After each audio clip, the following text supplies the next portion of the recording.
Mr. Thanks' fashion business course.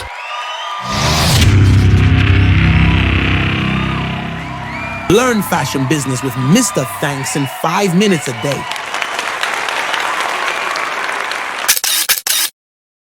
Hi everyone. Today's lesson is all about the future of the apparel industry.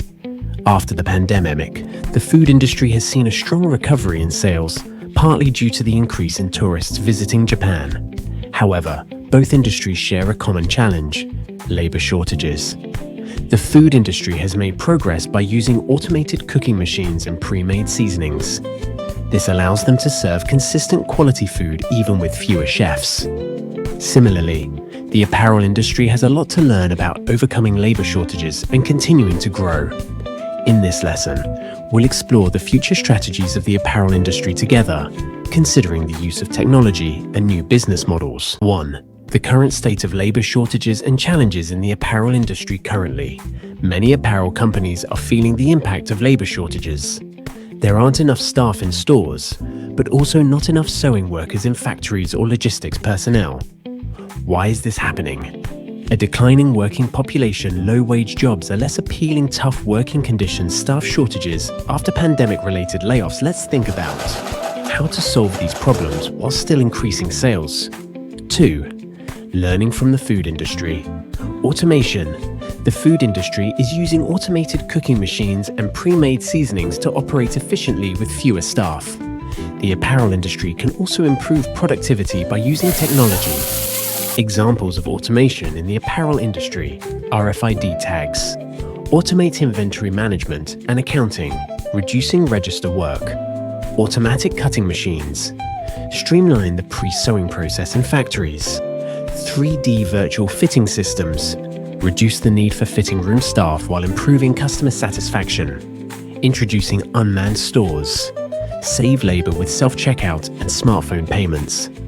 By promoting automation, we can minimize the impact of labor shortages and improve customer convenience. 3. New business models for store operations. Here's how to create stores that can run with fewer people. Omnichannel utilization. Link inventory between online and physical stores to reduce staff workload. Using pop-up stores. Conduct short-term sales events with minimal staff. Subscription models. Create a system where you earn continuous revenue from a single contract. With these ideas, you can maximize profits with fewer staff. 4.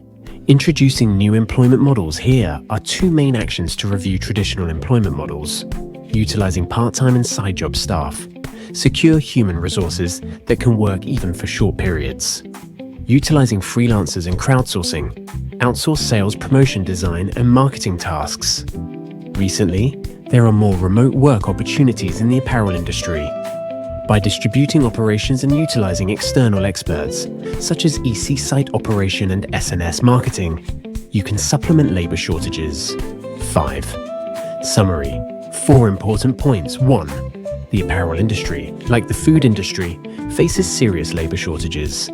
2. Improve operational efficiency by utilizing automation technologies, RFID, unmanned registers, 3D fitting, etc. 3. Introduce business models that can be operated by a small number of people, omnichannel, pop-up stores, subscriptions.